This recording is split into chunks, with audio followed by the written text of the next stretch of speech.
بعد لوگ یہ پھیلانے میں لگے اور گمراہ کرتے لوگوں کی کہ بھائی دیکھیے آپ امیر معاویہ کا دفاع کرتے ہیں صاحب، وہ تو امیر معاویہ بھی نہیں بولتے، معاویہ بولتے، کچھ تو تعصب بدبخت بولتے امیر شام، مطلب عجیب عجیب لفظ استعمال کرتے ہیں، رضی اللہ عنہ تو کہنا دور کی بات ہے۔ ایک بدبخت ہے، پہلے سنی بولتا تھا اپنے آپ کو، لیکن چھپے ہوئے رافضی ہے یہ صاحب،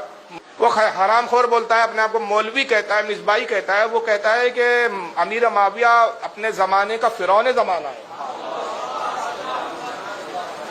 اور اپنے آپ کو صوفی بولتے ہیں۔ تو میں ان کو ایک ہی چیلنج کرتے آ رہا ہوں، لیکن کوئی ابھی تک اس میں سے جرأت کر کے میرے چیلنج کو ایکسیپٹ نہیں کر پایا ہے کہ بھائی تم اپنے آپ کو صوفی کہتے ہو، غریب نواز کے ماننے کا دعویٰ کرتے ہو، آپ سلسلہ چشتیہ میں اپنے آپ کو منسوب بتاتے ہو، تو امیر معاویہ کے تعلق سے غریب نواز نے ایسا کچھ کہا تو وہ دکھا دو ہمیں،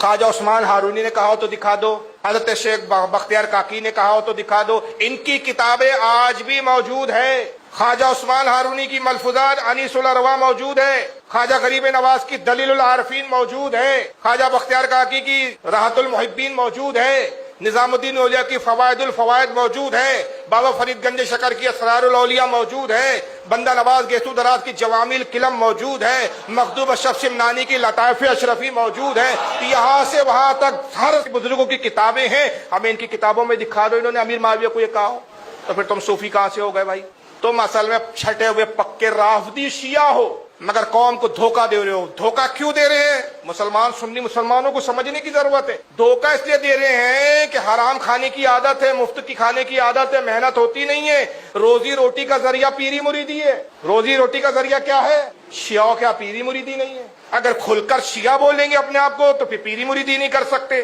اور پیری مریدی کرنا ہے تو سنی بتانا ضروری ہے، تو پیری روزی روٹی کے لیے سنی بنے بیٹھے ہیں اور عقیدہ رافضی شیعہ جیسا بنا کے رکھا ہوا، یہ ہے ریئل ہسٹری۔ ورنہ ایک چھوٹا سا سوال، اور یہ کیا کہتے پھر جب ہم یہ کہتے کہ تم رافضی چھپے رہو،